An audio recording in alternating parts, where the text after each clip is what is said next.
Boa tarde a todas. Vamos começar um novo livro, que é um livro que se chama, em hebraico, Inyaná Shel Torat HaChassidut, que significa o assunto de Hassidut. Quer dizer, eu traduziria em português a essência da Hassidut. O que é esse livro que a gente vai ler agora? É um discurso, uma vez só, na verdade, pronunciado pelo Rebbe de Lubavitch, há muitos e muitos anos atrás, no qual ele quis explicar não apenas coisas bonitas e aprendizados que a gente pega do Hassidismo, que é essa visão mais mística e profunda da Torá, mas sim como definir o que seria essa Hassidut, né? Que às vezes é uma coisa muito polêmica em alguns lugares, ou às vezes é uma questão que muita gente discute se realmente pode se estudar esses segredos da Torá. Então, nesse discurso, nessa palestra, o Rebbe resolveu explicar a essência da Hassidut. Então, eu acho é um dos ensaios mais bonitos que eu gosto de todos do Rebbe, porque eu acho que ele é muito claro, ele é muito didático, mas principalmente ele tem a essência de tudo. Realmente eu acho que aqui é uma coisa que vai ser muito legal e a gente consegue aplicar em várias áreas da vida. O que eu pensei, né? Vamos ver se vai fluindo bem as nossas aulas.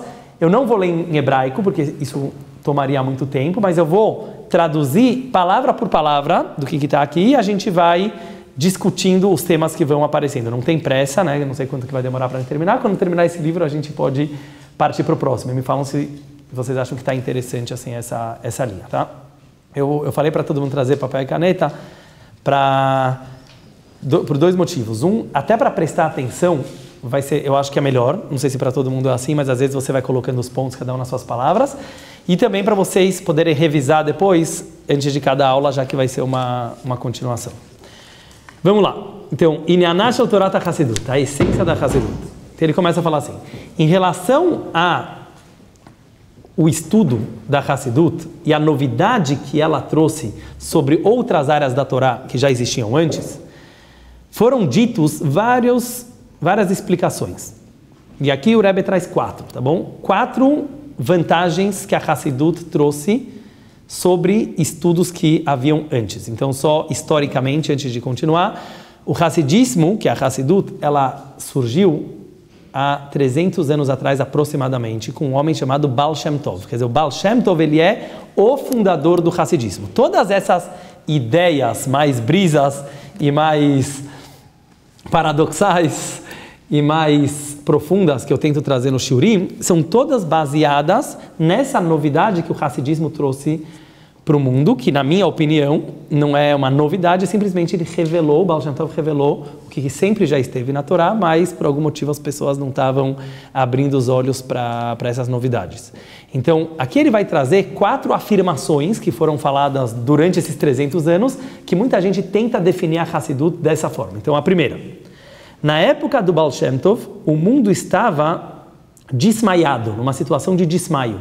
E através das revelações do Baal Shem Tov e da Hassidut, o mundo despertou dessa situação adormecida. Então, essa é uma das afirmações que se fala. Quer dizer, o que o Baal Shem Tov veio fazer no mundo? Ele veio despertar as pessoas dessa situação meio passiva, vamos dizer assim, que eles estavam. Isso é 1. 2. Hassid é aquele que faz mais do que a lei manda. Não sei se alguém já ouviu essa definição, mas muita gente olha Hassidut dessa forma, né? Quem que é um Hassid? Aquele que quer fazer além do que o Shulchan Aruch, além daquilo que a Halachá própria diz para fazer. Só para vocês saberem, essa afirmação, ela está no Talmud. Quer dizer, há 2000 anos atrás, desde o Talmud, já existia o conceito Hassid, não existia um movimento hassídico, mas a Gemara falava: quem é um Hassid? Aquele que faz mais do que a lei manda. E é uma coisa interessante, quer dizer que existe no judaísmo o conceito de você não apenas cumprir as halachot, as leis da Torá, mas por algum motivo querer fazer mais ainda. 3. A grandeza da Hassidut é que as forças naturais da pessoa se tornam forças divinas. Como o ditado do Alter Rebbe, que é o autor do Tanya e do Shulchan Aruch, todo o assunto da Hassidut é transformar a natureza das emoções. E aí ele enfatiza aqui, olha, não apenas modificar as emoções naturais, mas a natureza das emoções. Na verdade, a gente poderia ficar discutindo só esse tema, mas ele quer dizer assim, não é você mudar de emoção, é você mudar a natureza da emoção, quer dizer, a emoção, que na verdade foi o shiur nosso da semana passada, que a gente falou bastante, as emoções em si, elas são boas, todas as emoções elas podem ser boas, mas às vezes a gente precisa mexer um pouco na natureza dessas emoções, para tirar o ego dela, como a gente falou, a idolatria dela, e ficar só com a parte boa daquela emoção. Então isso é uma terceira explicação da Hassidut, quer dizer, o Hassidismo ele teria vindo para, de uma certa forma, transformar o nosso lado emocional, para mexer com as emoções da pessoa. E quarta e última explicação que ele traz aqui é que a Hassidut inovou que cada ser humano, qualquer pessoa, mesmo alguém que não tem uma alma muito elevada e nem se trabalhou tanto interiormente, consiga captar divindade. Então ele explica assim, pois através que a Hassidut explicou conceitos da Kabbalah e aproximou eles ao intelecto humano através de exemplos e parábolas, do próprio funcionamento do ser humano, foi dada a possibilidade para que cada pessoa conseguisse entender essa parte esotérica da Torá, que é a Kabbalah, que até então era proibida. Quer dizer, a Hassidut não é Kabbalah, a gente vai ver isso aqui bem, mas ela explicou a Kabbalah, quer dizer, de uma certa forma a Hassidut, ela aproximou um assunto que era para pouquíssimos judeus gênios que estudavam isso, e possibilitou que cada pessoa pudesse ter acesso a essa sabedoria. E ele fala não apenas com o intelecto da alma divina, mas também com o intelecto da alma animal. Olha que forte, quer dizer, a Hassidut ela fez que até a alma animal, lembra o cisne negro? Que ele também consiga, para quem pegou o final da aula passada, mas que ele também consiga entender Hashem. Aqui termina o capítulo 1. Então, no capítulo 1, ele simplesmente trouxe 4 consequências da Hassidut. Quer dizer, de 4 áreas totalmente diferentes, ele trouxe essas 4 afirmações. Então, resumindo, o Baal Shem Tov veio tirar o mundo da passividade, assim eu chamaria, uns 300 anos atrás. Era mais ou menos no... Sabe o que a gente estava? A gente estava mais ou menos um pouco antes da Revolução Industrial, Iluminismo, quer dizer, no mundo também estava acontecendo uma grande revolução. Mas a gente estava na Galu? Não, já estava... Sim, quer dizer, sim. Quer dizer, há 300 anos atrás já era muito depois da destruição do Beit HaMikdash, já tinha cristianismo, já tinha islamismo, já tinha sido escrito o Shulchan Aruch, o Arizal já tinha vindo, quer dizer, é relativamente recente, vamos falar assim, o que aconteceu com Baal Shem Tov, mas ainda historicamente modificou todo o mundo judaico. Como a gente sabe que apesar que começou com um grupo pequeno de pessoas que eram seguidores do Baal Shem Tov, mesmo se você pega hoje em dia no mundo, podemos dizer que praticamente metade do mundo ortodoxo ele é racídico. Racídico quer dizer que de uma linha ou outra, eles seguiram o Baal Shem Tov, porque o Baal Shem Tov teve muitos discípulos. Então você tem, por exemplo, Breslev, Gur e Chabad. Chabad é uma das linhas. Você tem Satmer, você tem Vizhnitz, e depois você tem centenas de outras menores. São todas Ashkenazim, boa pergunta, são todas Ashkenazim, porque o movimento racídico nasceu em países Ashkenazim, que era no leste europeu, mas é muito interessante porque, simultaneamente, no mundo sefaradi, que sempre foi mais esotérico, porque sempre estudou a Kabbalah, e por isso vai hoje em Israel, todos os cabalistas quase, eles são sefaradim. Então, eu diria que o que no mundo ashkenazi são os racídicos, no mundo sefaradi seriam os cabalistas. Inclusive, muitos dos sábios sefaradim, não estou querendo dizer que todo cabalista de hoje em dia, ele é justamente isso, mas os sefaradim sempre foram mais a favor da revelação da Kabbalah. Quem era muito contra eram os ashkenazim, não Hassidim, entendeu? Que se autodenominavam mitnagdim, que eles eram opositores a essa revelação. Mas no final, todo mundo acabou meio que aceitando o Baal Shem Tov. Mas hoje em dia as linhas separadistas, elas não seguem muito. Depende de qual. Não estou falando de pessoas cabalistas, mas assim... Boa pergunta. Depende de quem. Sem querer citar nomes, mas até em São Paulo falando, tem muitos sefaradim, que não sei se vocês sabem, mas eles praticamente resolveram seguir a linha dos Ashkenazim não racídicos. Mas não era a linha original Sefa.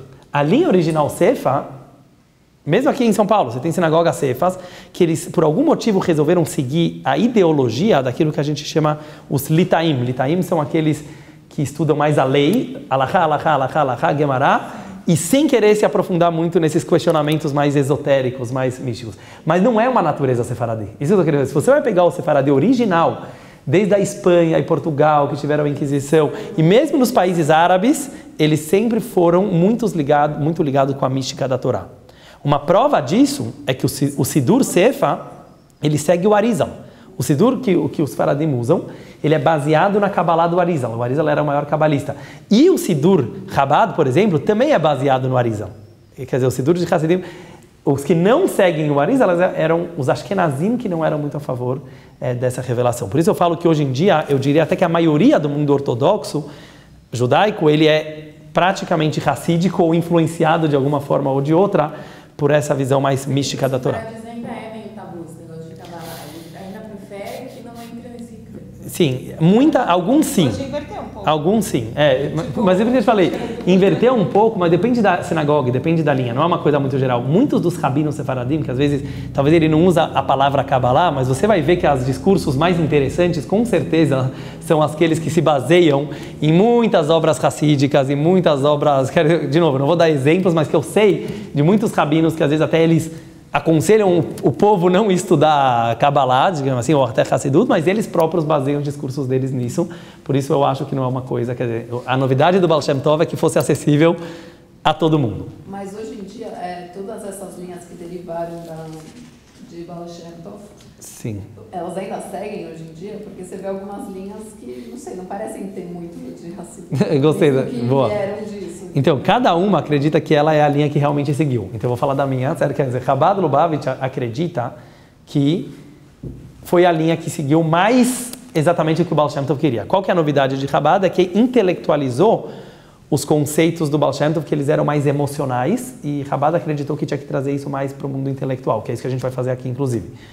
Outras linhas que ficaram mais do lado emocional, como funciona nelas? Quase todas as outras linhas racistas. Tem um Rebbe, que é o tzadik deles. Eles vão no Rebbe e comem a comida do Rebbe e cantam a música. Não sei se alguém já foi num Tish. Eu já fui Um Tish, que é mais ou menos, é uma coisa um pouco assustadora, né? Mas foi uma das coisas mais emocionantes. Isso.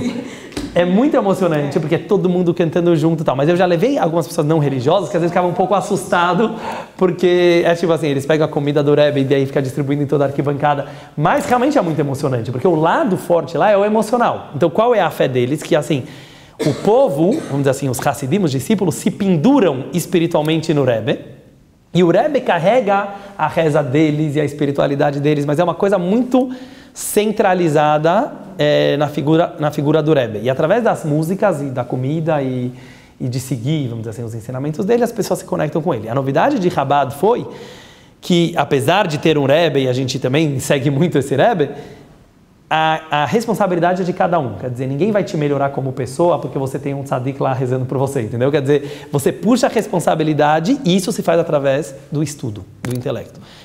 Então, respondendo a pergunta da Sharon, eu também acho que muitas linhas racídicas acabaram perdendo essa essência, eu acho que é isso que você está se referindo, que você vai, por exemplo, em Israel. Parece que eles são ultra fechados e ultra isolados do mundo. E ultra arrogantes. E arrogantes. Então, exatamente. Então é muito estranho como que um Hassid, porque a base do Baal Shem Tov era simplicidade, humildade e abertura para quem não é religioso. Por isso que eu falei que muita gente achava que era o contrário, que o Chabad modificou o que o Baal Shem Tov queria, porque intelectualizou demais. Mas se você vai pegar 300 anos depois, eu acho que o que mais parece com o Baal Shem Tov é esses Beit Chabads abrindo pelo mundo. Não quer dizer que cada um do que está abrindo lá é um Baal Shem Tov, é um tzadik.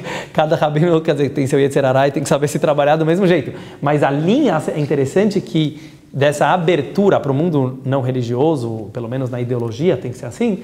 Eu acho que Hassidut Chabad acabou pegando mais. Breslev também, a gente vê que hoje em Israel também estão nessa onda mais aberto assim para o mundo, né, com essa simplicidade.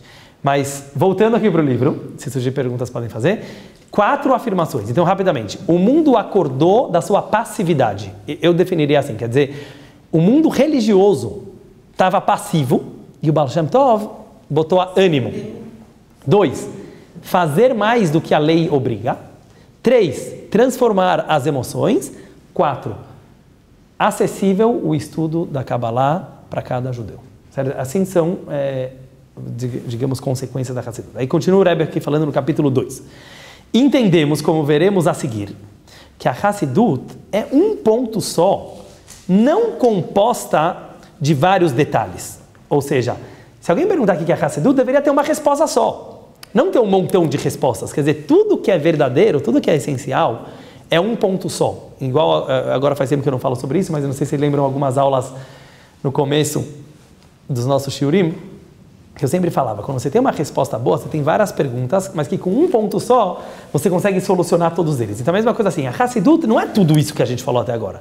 A Hassidut deve ser uma coisa, e vamos continuar aqui que ele fala, e já que todas essas vantagens que foram faladas nas explicações anteriores, elas são diversas e diferentes, obrigatoriamente temos que dizer que elas não são a essência da Hassidut. A essência da Hassidut é um ponto essencial que está acima de qualquer detalhe, mas a partir desse ponto tem consequências. Então o que o Rebbe está querendo dizer é que todas essas 4 explicações que a gente falou antes, depois vamos voltar para elas, e outras explicações que a gente já falou, de arrogância espiritual, de simplicidade, são consequências da Hassidut. Mas se alguém te perguntar o que é Hassidut, não é servir a Deus com alegria. Não, isso já existia antes. Ou alguém vai te falar, é ser uma pessoa humilde. Isso é outra. São tudo consequências de a gente captar a Nekuda. A Nekuda quer dizer o ponto Nekudá da Hassidut. Qual é esse ponto? É isso que ele quer explicar nesse discurso. Quer dizer, nesse discurso ele quer se aprofundar. Qual é a essência que esse Baal Shem Tov veio trazer para o mundo e não aquilo que nossos olhos conseguiam ver? Então ele continua assim. O ponto essencial da Hassidut, já vem a resposta, conforme foi falado pelo quinto Rebbe de Chabad, que chamava Rebbe Rashab. Agora ele vai falar na linguagem cabalística, depois a gente vai tentar traduzir isso. É a transmissão de uma luz nova, digamos assim, uma nova energia, que vem do íntimo da coroa de Hashem. Se você pegar na Sefirot, cada um pode procurar no Google depois, você vai ver aquele desenho das 10 Sefirot, você vai ver que acima das 10 Sefirot tem uma coroa, tem um desenho de uma coroa que se chama Keter. Keter seria a vontade de Deus, que está acima da lógica, acima do entendimento, acima de qualquer coisa. Lá começou tudo.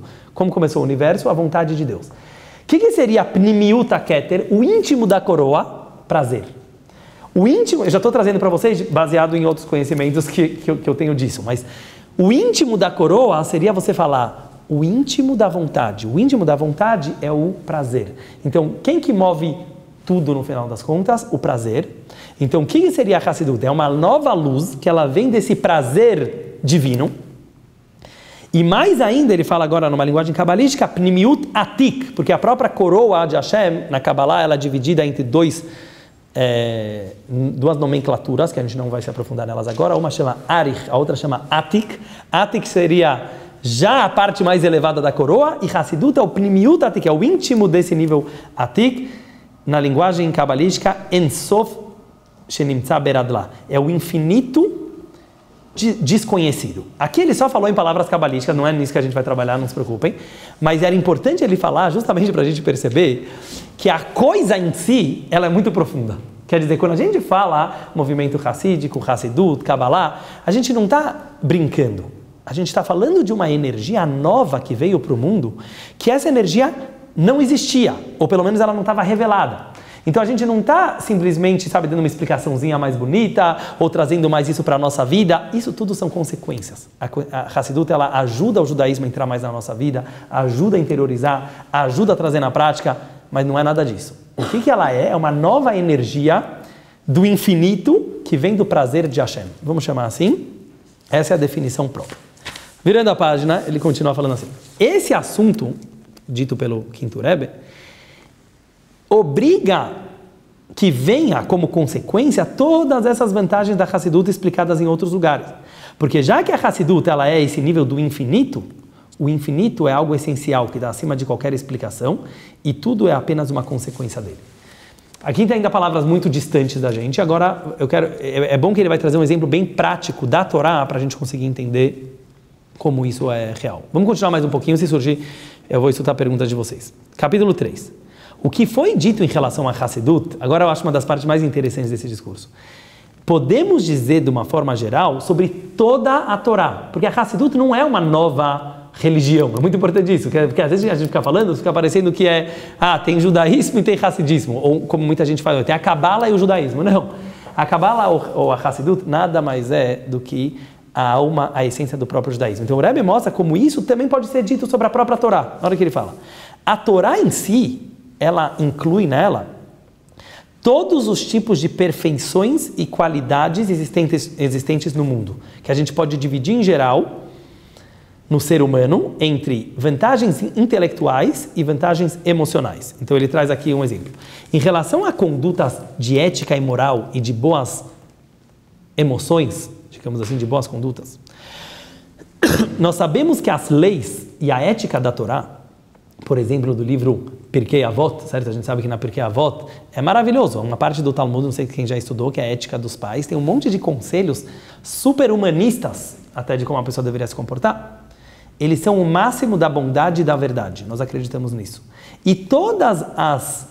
Ele fala aqui, os tipos de ética e moral e filosofias inventadas pelos seres humanos em outras áreas do mundo, elas podem estar misturadas de bom e mal, verdade e mentira. Então eu vou ler lá um filósofo grego, ou eu vou ler lá um filósofo chinês. Eu acredito que muitas das coisas que ele fala podem ser maravilhosas, mas não quer dizer que ele é o dono da verdade. Quer dizer, pode ter coisas erradas que ele falou também. As partes, nós acreditamos no judaísmo que já que a Torá é o livro de Deus, então todas as partes positivas que existem em todas as ideologias do mundo, a fonte espiritual delas é da Torá.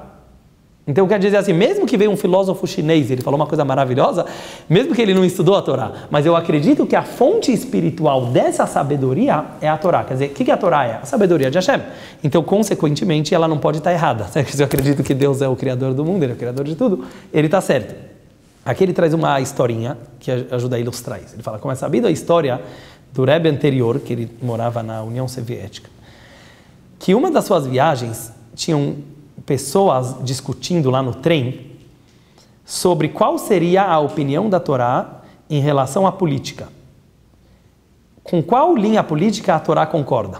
Eles estavam discutindo lá no trem.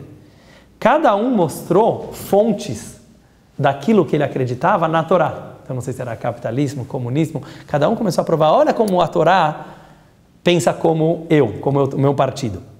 Aí foram perguntar para o Rebbe anterior o que ele achava. E ele respondeu assim, a Torá, sendo ela o máximo de verdade e bondade, existe nela a parte boa de todas as ideologias. Então você tem razão e você tem razão. Quer dizer, você sempre pode encontrar na Torá mais socialismo, mais capitalismo, depende. O lado positivo tem na Torá. Agora ele fala em relação à inteligência em si. Sabemos também que a Torá é uma grande inteligência, como está escrito lá, que ela será a tua sabedoria e a tua inteligência, mesmo aos olhos dos povos. A gente sabe, daria para se prolongar uma aula inteira sobre isso, da gente ver quanta coisa que nós temos hoje no mundo, que na verdade surgiu da Torá, de uma forma direta ou indireta. Tanto pode ser de economia, tem muita coisa do Talmud, tem direito talmúdico, você tem... Muita gente fala que toda a ética e moral que a gente tem na maioria dos países civilizados, também a origem disso foi na Torá. Então, daria para se prolongar bastante nisso. Agora ele fala mais ainda, agora vamos entrar no plano espiritual. A transmissão de energia, mesmo nos mundos espirituais que a gente não consegue enxergar, está escrito que dependem de um detalhe da Torá. Então, por exemplo, sei lá, vou colocar tefilim, como a gente já deu esse exemplo, está apagadinha uma letra. Eu deixei de trazer para o universo uma luz que eu poderia trazer se aquele tefilim tivesse kasher. Quer dizer, um mínimo detalhe de uma mitzvah, nós acreditamos que ela é como se fosse uma antena, não sei como que a gente poderia trazer um exemplo, para atrair uma energia espiritual. Então, não somente que a Torá é uma grande inteligência prática no nosso mundo, a vida dos mundos espirituais também elas são dependentes de um detalhe pequeno da Torá e das mitzvot. Agora, por que ele fala tudo isso? Ele fala assim, porém, isso não é a essência da Torá.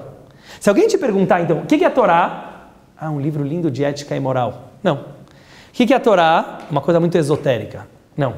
Quer dizer, nenhuma dessas definições é a essência da Torá. A essência da Torá, agora ele fala qual é, que ela é uma coisa só com Deus.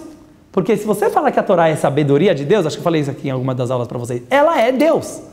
Torá não é só o livrinho de Deus, ela é Deus, porque aqui no nosso mundo a gente poderia falar, tem o Paulo Coelho e o livro que ele escreveu, certo? Não necessariamente o livro contém toda a essência dele. Mas quando você pega filosoficamente falando, o Rambam, ele se prolonga muito nisso.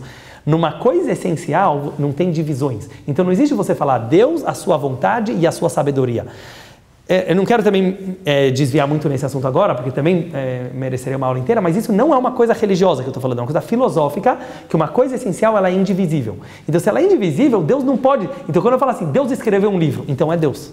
Entendeu? Não existe o livro de Deus, é Deus. Fala. Então, eu queria uma pergunta técnica e básica, que talvez ela saiba, mas não vou conseguir acompanhar essa coisa. A Torá consiste em 5 livros, é isso? Quando você fala Deus é a Torá, efetivamente, são 5 livros... Eu diria mais, porque mais o Tanar, porque assim, são 5 livros que foram entregues para Moisés no Monte Sinai, que é o Pentateuco, que a gente fala, o Humash. Depois você tem o Nar, Nar são profetas e escritos que totalizam 24 livros, quer dizer, entre Torá, que é os 5 que você falou, mais o Nar, fica 24 livros. Isso é Torá escrita. Depois você tem Torá oral, 24 livros. Fala assim, Tanar são 24 livros.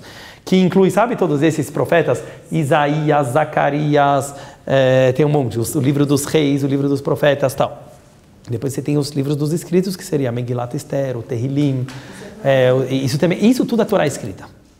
Torá oral é o Talmud, que ele é estudado pelos sábios como tradição oral. A gente acredita que isso aqui foi transmitido desde Moshe Rabbeinu, como uma explicação oral sobre a Torá escrita. Mas é bom que a Grace perguntou isso. Quando eu falo que Deus é a Torá, eu estou incluindo tudo isso. A Torá escrita e a Torá oral também. Eu só não quero também me aprofundar muito nisso, porque também seria um tema à parte. Fala, pode falar. Mas assim, eu acredito super nisso, que não se fragmenta. Né? Mas assim, quando você fala dos livros, é extremamente fragmentado, né? Assim.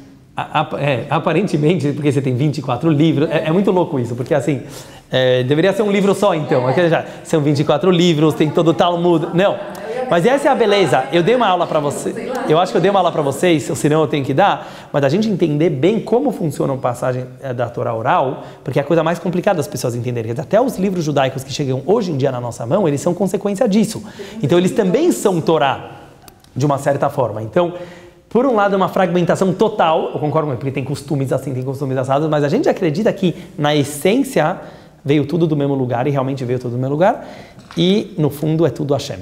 Mas não vamos nos prolongar agora nisso, só para não desviar do assunto, mas seja lá o que cada um, hoje em dia, pelo menos, enxerga como sendo a Torá, o que é a Torá? Isso que é o importante que ele quer dizer. Torá nada mais é do que Hashem. Hashem aqui no mundo. Hashem se colocando para nós. Não dá para fazer uma diferenciação entre o infinito e o livro que ele escreveu. Não, o livro que ele escreveu tem ele inteiro lá naquele livro. Então, continuando nas palavras do Rebbe, e por isso, já que, então na linguagem dele é assim, a luz infinita que é Hashem se encontra na sua totalidade na Torá. Por isso, já que todos os mundos, eles são zero perante o infinito, porque os mundos, o universo, ele é limitado e o infinito é infinito, então limitado perante o infinito não é nada. Eles também são zero perante a Torá. E essa é a razão que o Tânia fala, o Gobi, essa é a razão que a Torá diz que nós não devemos, muito interessante isso, tem uma história que o rei Davi, eu só vou, que ele não traz toda a história, mas eu vou falar o que é a fonte de onde ele está trazendo aqui. Tem uma passagem do Tehillim, que o rei Davi, ele agradece a Hashem, ele louva a Torá, e ele fala assim, a Torá é a minha fuga, é só voltar para o mesmo lugar. Não estava? Não faz mal, mas até aqui, depois você passa para aí. Não faz mal, Sabrina. Não devemos... Eu não quis que gravar. Providência divina, providência divina. A gente passa daqui do filme para a gravação. Você quer gravar o resto? Eu tinha que começar mesmo. Agora vai. Certeza. Certeza. Tudo é providência divina, tudo é providência divina. Olha o que ele fala aqui. É uma historinha do rei Davi, que uma vez ele estava, não sei se vocês já viram, né, a vida do rei Davi, mas era uma fuga o tempo inteiro, né? Ele está toda hora fugindo de alguém que queria matar ele. Era o rei Saul, depois era o próprio filho dele, Avshalom. Ele teve uma vida muito conturbada. E tem um momento que ele louva a Torá e ele fala, a Torá é o meu oásis, é a minha fuga. Quer dizer, na hora que eu estou estudando a Torá, eu esqueço de todos os meus inimigos, todos os meus problemas do mundo. E aparentemente ele estava dando um grande elogio para a Torá. E o Talmud conta como ele foi castigado. No nível dele, ele foi criticado por Hashem por ter louvado. Você fala, mas como? Ele deu um super louvor para a Torá, porque ele estava querendo dizer que nada vale zero perante a Torá. Não, por que ele estava errado? Porque a Torá, ela é tão infinita, mas tão infinita, que ela não deve ser olhada nem mesmo como uma fuga dos teus problemas. Ou seja, o que ele está querendo dizer assim? Isso que a Torá pode ser uma fuga também para os teus problemas, é uma consequência do fato que a Torá é de outro planeta, digamos assim, a Torá é infinita e o mundo é limitado. Então, óbvio que se eu consigo encontrar alguma coisa dentro desse mundo limitado que é infinita, automaticamente todo o resto não me atrapalha mais, porque eu estou numa outra vibe, eu estou numa outra energia que não é dessa mesma energia do mundo. Então, eu só está querendo mencionar, mas que quer dizer que até o maior louvor, que foi o que o rei Davi conseguiu falar sobre a Torá, ele foi criticado por ter dado esse louvor, porque a essência da Torá, ela não pode ser analisada de uma forma relativa ao mundo, porque são duas coisas que nem são compatíveis. Uma coisa é limitada e outra coisa é ilimitada. Seja como for, então ele volta. O ponto essencial, como a gente falou, é que ela é uma coisa só com Hashem, que é infinito. E, consequentemente, ela é perfeita. Mas isso que é o bonito. A Torá não é perfeita só porque ela foi feita de um jeito perfeito. Ela é perfeita porque ela vem do perfeito. Quer dizer, já que ela é parte do infinito, ela tem que ser perfeita. Então, aí a gente pode elogiar a Torá, a Guimatra, a numerologia, e como tudo já estava predestinado na Torá e previsto. Tudo isso é consequência. Por que o Rebbe está trazendo isso? Ele está querendo mostrar que a mesma coisa que a gente falou sobre a Hassidut, que a Hassidut é um ponto, que ela contém muitas consequências, a mesma coisa é a Torá, o judaísmo todo é assim. Vamos parar de olhar o judaísmo, isso que ele está querendo dizer, pelas consequências do judaísmo. Quer dizer, vamos tentar olhar nesse discurso uma visão essencial. Uma visão essencial seria, qual é essa energia que tem a Hassidut e que tem, na verdade, toda a Torá? Que por causa dessa energia, nós acreditamos que a pessoa ela é abençoada se ela segue a Torá. Nós acreditamos que uma pessoa vai ter o mundo vindouro se ela segue a Torá. Nós acreditamos que a pessoa... Tudo. O que é essa energia? E é nisso que a gente vai tentar focar aqui. Agora ele continua assim. Porém, apesar que todas as áreas da Torá, o ponto essencial delas é infinito, elas estão ligadas com Hashem. Esse ponto foi enfatizado e revelado na Hassidut. Em outras palavras, para deixar bem claro, as outras áreas da Torá, às vezes, podem ocultar o fato de que elas são Hashem. Por exemplo, vamos dar exemplo de áreas da Torá. Quais são as áreas da Torá? Tem história. Tem muita gente que é fascinado na história judaica, certo? História do Tanakh, história da criação do mundo, história. Outros são fascinados na lei judaica. Tem gente que adora, né, jurídico, a parte mais o que pode fazer e o que não pode fazer. Também é o mundo inteiro. Você pode passar a vida inteira estudando essas halachot e ver como essas halachot se aplicam no mundo de hoje, por exemplo. Depois você tem gente que gosta de Gemará, né? Muitas sinagogas, a maioria dos shiurim são... O que é Gemará? Desafiar o cérebro humano, porque você ficar, principalmente entendendo a lógica que tem por trás das leis. Na verdade também é lei, mas é... Qual é a lógica dos sábios e da Torá que tem por trás das leis? E aí vai. Então o que o Rebbe está falando aqui? Muita gente acaba se aprofundando tanto numa área específica que ele acaba esquecendo do Hashem que tem por trás daquilo. Então, por exemplo, tem gente que é expert na lei judaica, mas como a gente falou, mas o cara não é mensch.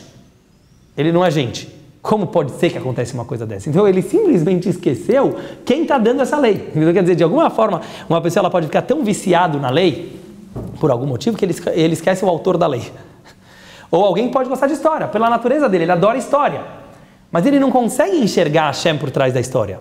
Ou tem gente que, como eu falei, ele gosta mesmo de mística, ele também pode gostar de coisas mais esotéricas.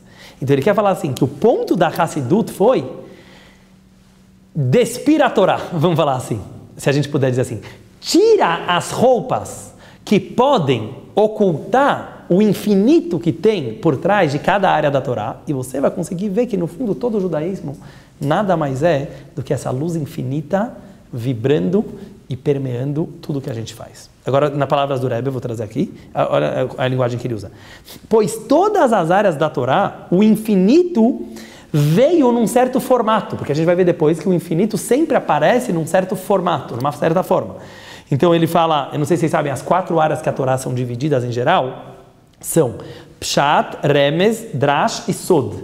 Traduzindo para português são a explicação literal da Torá, você pode ler a Torá literal, você pode ler a Torá remes são alusões. São, por exemplo, você guimátria em numerologia, quer dizer, o que isso simboliza? Símbolos.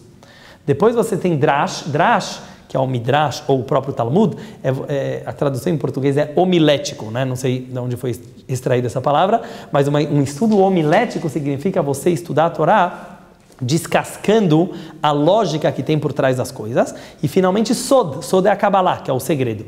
Então ele fala, essas 4, olha que ele inclui Kabbalah aqui também, já que elas vêm num formato específico, o que quer dizer que é um formato específico? Quando eu falo que uma coisa é específica, o que eu estou querendo dizer? Que ela nega outras formas. Vocês concordam? Sempre que eu falo uma coisa específica, por exemplo, tipo assim, esse professor aí, ele é específico para,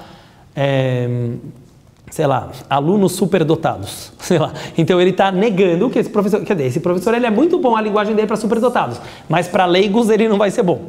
Então sempre que eu especifico, no mundo hoje em dia todo mundo está buscando especialidades, às vezes você fica muito bom naquilo, mas daí você não sabe mais nada sobre as outras áreas. Então sempre que eu falo específico, nega outras. Então isso que ele está querendo dizer, essas áreas da Torá, já que elas são específicas, elas acabam negando de certa forma as outras. Então, por exemplo, um cara que adora Kabbalah ou Kabbalah, quer dizer, ele é super esotérico. Então, normalmente é um cara que não curte lei. Normalmente é alguém que não gosta. Uma pessoa que gosta de história, normalmente. Então, elas são específicas. Então, continua.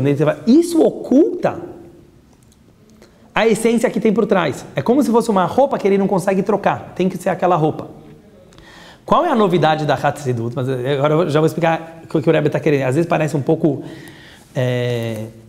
difícil de entender o conceito, mas ele vai trazer um exemplo bem claro para a gente conseguir entender. Mas ele fala assim, o que a Hassidut faz? Agora eu já pergunto para vocês, a Hassidut vai ter que vir numa certa linguagem também, concordam? Porque qualquer linguagem é específica, dá para uma linguagem não ser específica? Sempre vai ser ou que é uma linguagem profunda ou que é uma linguagem fácil. Aí vem a grande novidade, ele fala assim, já que a Hassidut, ela fala um pouco de cada linguagem, quer dizer, é uma mistura das 4 linguagens. Hassidut, às vezes ela fala numa linguagem de história, às vezes ela fala numa linguagem profunda, às vezes ela fala numa linguagem muito simples. O fato que ela muda de roupa o tempo inteiro mostra que o importante não é a roupa, o importante é quem está por trás da roupa. Então, você conseguir não ser específico é uma vantagem aqui, porque você consegue pegar a essência que está por trás dessas roupas. Você não idolatra, digamos assim, a roupa e o formato que o infinito está usando. Deixa eu olhar o horário. Vamos tentar ir, podemos até 2h30 hoje? Vamos mais um pouquinho? Sim, pode perguntar. Claro. Você fala que assim, eu entendi que o importante não são os formatos. Você explica que o Hassidut tem esses 4 formatos. Explicações, alusões, isso foi... Sim. Mas se eles não são específicos, assim, o importante não é esse formato, e sim o todo. O todo. Pô. Mas então, por que ele, ao mesmo tempo você fala que ele fala que tem 4 formatos específicos, e aí depois você fala... Excelente pergunta, porque o que a gente vai ver agora, e durante todo esse discurso, é que apesar que a gente fala essência, e a gente quer chegar lá, no ponto, como... Imagina. Quer desligar só para eu poder te responder. Ele fala assim, a pergunta é muito boa. Qual que é o ponto que ele vai querer trazer nesse discurso? A gente perceber, porque toda hora a gente fala muito da essência, né? E nas minhas aulas você vê que eu gosto muito dessa palavra, a gente chegar na essência daquela ideia, ou daquele conceito, daquele tema. Mas a grandeza que a gente vai ver aqui, óbvio que eu não vou tirar ainda a graça do final, mas aqui a gente vai ver que as especificações, elas são super importantes para você poder chegar na essência. É uma irrealidade uma pessoa que ela quer chegar na essência sem usar os termos específicos. E eu acho que isso, Grazi, ajuda você a entender a tua pergunta também. O fato que sempre a gente falou que a Torá é dividida em 4, não é para jogar fora, agora temos a Hassidut. Então, não, porque alguma linguagem sempre você vai estar usando. É uma coisa não real uma pessoa achar que ela vai transcender qualquer tipo de limitação e vai chegar... Aliás, isso aqui é muito perigoso, né? Quer dizer, pessoas, pega até no mundo, sério, que eles querem chegar lá muito rápido, digamos assim, eles usam artifícios e drogas, às vezes, para realmente conseguir chegar, mas não chega lá. Por quê? Porque quando ele volta para a vida real, ele não tem nem linguagem de como aplicar aquilo que ele pegou na essência. Então, a gente vai ver aqui que o fato de ter especificações, e por que são justamente 4, a gente vai entender também, quer dizer, por que precisa de 4 e Hassidut seria a 5ª, digamos assim, mas que ela não é uma roupa específica, ela só veio revelar as outras 4, é super importante, porque o ser humano também é dividido assim. A gente vai ver que o ser humano, eu só não quero ainda tirar o que a gente vai ver mais pra frente, mas a tua pergunta foi em boa hora, entendeu? Quer dizer, a linguagem, ela é importante, a gente simplesmente não pode se prender nela e tempo final. Porque ela é um caminho, tem que ter um caminho. Você só não pode se prender no caminho. Seria mais ou menos assim, você tem que ter o caminho, mas você não pode ficar aficionado nele mais importante do que o objetivo. Seria mais ou menos isso. O caminho ele é super importante, mas você tem que entender que tem alguma coisa por trás do caminho. Só vamos terminar mais um capítulo, porque eu acho que aí vai terminar meio que a introdução do tema que a gente está querendo entrar agora. Fala de novo, só quais são os 4? Desculpa, eu não expliquei. Da Torá? Ele escreve assim, Pshat, que é literal. É importante você escrever isso, porque todo o caminho aqui vai ser 4 e o 5º. Pshat, que é o literal. Drash, desculpa, eu falei errado. Remez, que é alusões, o segundo é alusões. Depois tem Drash, que Drash, a tradução homilético. Homilético seria mais a lógica que tem por trás das coisas, eu diria isso. E Sod, que é a Kabbalah, que é esotérico ou místico, que é a parte mais escondida da Torá, tá bom? Os 4, só para vocês saberem que às vezes Hassidut, ele não falou ainda, seria o 5º, porque já que Hassidut não tem uma roupa específica, ele não entra nesses 4. É isso que ele vai querer explicar, que foi a novidade do Baal Shem Tov, entendeu? Que foi uma novidade que na verdade nem é uma novidade, porque não é algo extra, é simplesmente o que tem por trás. De qualquer forma, só para ficar mais fácil, quem quiser, esses 4 que você escreveu agora, você vai ver que Pshat, Remez, Drash e Sod formam a palavra Pardes, que Pardes significa pomar. Então, sempre que está escrito nos nossos livros que aquele sábio resolveu se aventurar no pomar da Torá, não é que ele foi comer frutas estudando a Torá, certo? Quer dizer, ele foi estudar um pouco dessas 4 visões sobre a Torá. Agora, assim, esses 4 se dividem em um monte. Por exemplo, tem lugares na Torá que está escrito que tem 70 interpretações sobre cada passuco, sobre cada... Então, de uma forma geral, são 4, mas no próprio Pshat tem um monte, no próprio Remez tem um monte, entendeu? Vamos lá. Dalet, capítulo 4. Essa explicação sobre a essência da Hassidut vai ficar mais esclarecida se a gente entender o pnimi, o íntimo de Mashiach. Por isso, às vezes, eu falo muito de Mashiach. Mashiach não é só um homem que vai vir e que vai chegar. Se a gente entender Mashiach, a gente entendeu a Hassidut. Por quê? Porque está escrito que você entende a essência de algo pela sua recompensa. Tem uma história que o Baal Shem Tov, Rosh Hashanah, algum Rosh Hashanah da vida dele, a alma dele foi para o céu. E está escrito que ela encontrou Mashiach e ela perguntou para o Mashiach, Mata e Teimar, quando o Senhor vai vir? Quando o Senhor vai chegar? E Mashiach respondeu para o Baal Shem Tov, quando você divulgar as suas fontes para fora. Quer dizer, é uma história que foi contada pelo próprio Baal Shem Tov, senão a gente não poderia conhecer, mas o Baal Shem Tov disse que a vinda de Mashiach dependia da revelação da Hassidut. Então, mas por que o Rebbe está trazendo isso aqui agora? Para a gente falar assim, quer dizer, se uma coisa depende da outra, quer dizer que elas estão ligadas. Então, de alguma forma, Mashiach está muito ligado com Hassidut e Hassidut com Mashiach. Então, olha que interessante. Só quero finalizar com isso. A mesma coisa que a gente falou sobre Hassidut e sobre Torá, que ela é um ponto essencial e infinito, que tem muitas consequências, Mashiach é a mesma coisa. Isso que ele vai falar agora. O que é Mashiach? Então ele fala assim, na vinda de Mashiach se inovarão várias coisas muito elevadas no mundo. Então, por exemplo, vou trazer alguns exemplos. A redenção do povo de Israel, de Deus próprio, porque está dizendo que Deus está oculto na época do exílio, no Galut, e quando o Mashiach chegar ele vai estar revelado. Mais ainda, está dito que todo o povo de Israel serão grandes sábios e conhecedores das maiores profundezas e vão captar a inteligência do Criador e a terra vai se preencher do conhecimento divino. Mais ainda, vai ter uma renovação, numa segunda fase, na própria natureza do mundo. Muitos milagres vão acontecer, tem várias partes do Talmud que falam que vai ter muita abundância e as árvores vão dar frutos de forma diferente e as pessoas vão ter filhos de forma diferente, sem dor, quer dizer, vai ter até a ressurreição dos mortos, acho que ele vai trazer isso aqui, é isso que ele fala agora. Não, desculpa, ele fala assim, isso que disseram que não há diferença entre hoje em dia e a época de Mashiach, é no início da era messiânica. Especialmente como está escrito no Zohar, que é o livro de Kabbalah, que esse ditado foi falado